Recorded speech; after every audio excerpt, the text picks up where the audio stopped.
Hey everyone, welcome back. Now I'm just gonna call a spade a spade. A good amount of you who watch these videos don't really care that much about business. Now I know, I did a little bit of a bait and switch. I was doing books on creativity, now I'm doing books on business. And recently I read this business book and I thought to myself, no one is gonna wanna watch this if it's just about business. Maybe some of you have joined and you do love business books, and we are going over $100 million money models by Alex Hormozi today, but we're gonna do it in a way that engages with people who maybe don't necessarily love business. People who watch these videos and they go, I just kind of am friends with Daniel, and or I like listening to him yap about random things. If that is you, thanks for being here. But for the rest of you who genuinely want something that they can learn from or something that is helpful, this video is going to be for you. So if you're not an entrepreneur, but if there are principles that you think business people understand that you might still not get, that's what we're going to be discussing today. And we're going to be pulling all of those principles from this book, $100 Million Money Models, which is kind of the hottest thing on the internet right now because Alex Hormozi, the guy who launched this, he made $100 million in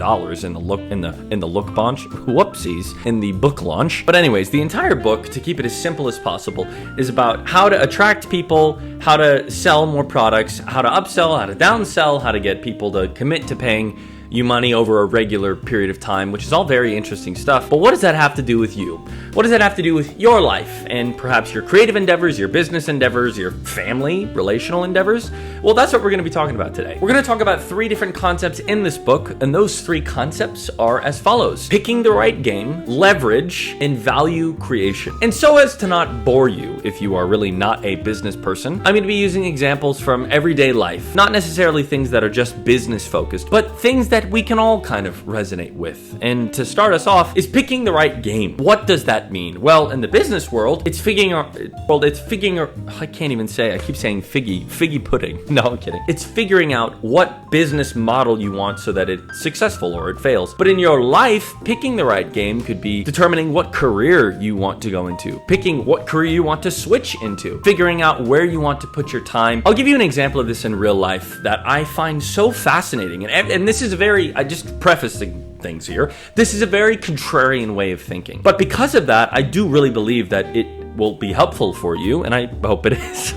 I think it'll be helpful, and I hope it's helpful. Duh! So the first example of picking the right game is I talk to people all the time, and a lot of what they think, and I completely agree with this, but it's how to steward your money in a way so that you're squirreling away every single dollar. And while I am all about wise financial stewardship, there is also something to be said about generating more revenue. Do you know what I mean? Like, you can always only save so much, but you can always make more. And I had a friend who kind of helped me change my perspective on this, but it's going from the scarcity mindset, which is how much can I save, how can I not be generous with others, to how much wealth can I generate and how can I be generous with other people. That's kind of the shift, and that really does come down to picking the right kind of game. You can either play the game of I'm going to save and be a super saver and kind of use all those coupons I possibly can get, go to Publix and get those BOGOs, or you can go, how can I use the skills that I have to generate more revenue for myself and my family? And that's just a different way of viewing it, but it really does come down to the game that you are playing. Now, the second lesson that I want to talk about that I got from this book, but mostly just from any business book, is going to tell you about this, and it's the idea of leverage. Now, leverage comes in different forms. You can have time leverage, financial leverage, all of those different things, but what I'm talking about in regards to leverage here is the small things that you do that have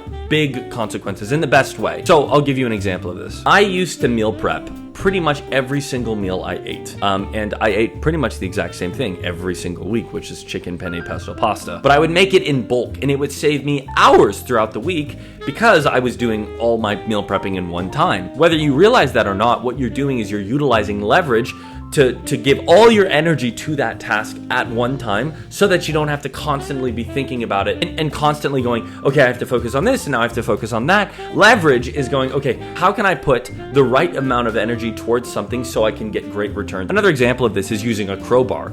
You could try to pull 2 pieces of wood apart with your hands and you might be successful, but it's going to be very difficult to make that kind of pull. To separate the 2 pieces of wood. That's what I'm trying to say. Or you could get a crowbar, and that crowbar is going to give you a lot of, you guessed it, leverage. You're using the same amount of energy to separate it, but your results are much greater because you're choosing to use the right thing. So whatever that looks like for you, it could be learning how to memorize things better. It could be learning how to edit photos or videos even more efficiently. Or it could be, okay, what is it that I'm working on in a creative endeavor that I could hone in and refine and optimize, so that when you come to that point in your creative journey that you go, okay, I can't get past this thing, you give it the right amount of energy to move through it. And I think people talk a lot about leverage like it's this magic formula, but really, to make things as simple as possible, leverage is optimization. Leverage is saying, what do I have at my disposal that if I gave it a little bit of energy would then change things far greater than if I were to just throw more manpower at it. It's kind of like, I think in Ecclesiastes it talks about a man who sharpens an axe gets a lot more done. I'm definitely paraphrasing here, I apologize, but if you sharpen the axe before you start going and hacking away at the tree, it's going to come down a lot easier. The same thing is true in our own lives. If we develop the right skills or the right habits or the right abilities, what we do is we're creating leverage in our own lives to be able to really make the most of it. And that's the thing, like, not to pull things back overly philosophically, and truthfully, that's why I'm reading all these books on business. I know that I don't have necessarily $5,000 to go to some workshop, but I do have a couple $100 to be able to buy books and learn and gain as much knowledge as I can. Think about it. If you read a book like this, that's $30, and you're able to then generate $3,000 worth of revenue, then what you've done is effectively you've 100x'd your investment on the book. And I try to imagine that for my own life with pretty much everything I do, whether it be small or large or anything like that. So to recap the point of leverage, it's not about asking, how can I work harder on this thing? But really, it's asking, what is it that is my crowbar in this situation? That if you just pulled the right levers, that it would impact the entire kind of circumstance that you're in. So that's the second point. Again, the first point is picking the right game. The second point is finding your points of leverage in day-to-day life. And the third point is value creation. Now,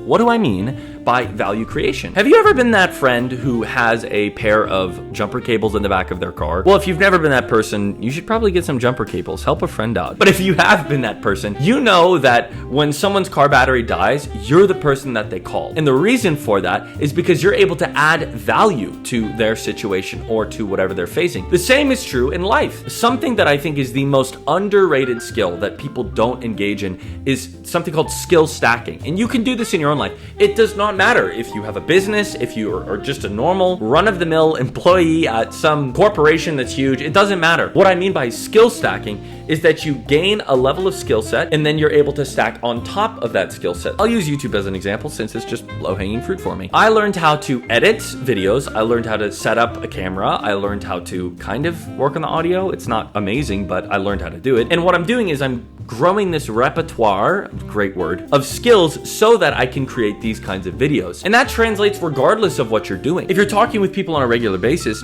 what you're gaining is the skill of interpersonal communication. You're able to connect with those around you, and that is a sought after skill. Personability goes a long way in this world these days, especially with the economy that we've got. No, I'm just joking. And the way that you create more value is that you're solving more problems. So whether you're this person or not, I would encourage you, find out what are the problems that the people around you are facing and try to find creative solutions to those problems. And don't get paid. Don't try to make a buck or two. Just do this for free. Work out that muscle of problem solving and value creation, because one day you're going to come across somebody who has a really big problem and you just happen to solve that problem 6 months ago for fun. And that's really where like businesses take off. And again, I said this was not going to be just a business focused book, but this helps with building relationships. This helps with kind of gaining your own sense of personal confidence. When you skill stack, when you add value to the people around you and to the institutions that you're a part of, what you're doing is you're saying, I actually have purpose here. I have a purpose in what I'm putting my hand to because I'm helping those around me. So those are the 3 points I wanted to talk about in regards to Alex Hormozi's $100 million method model, whatever the heck it's called. No, $100 million money model. It's a great book. It's all the rage these days.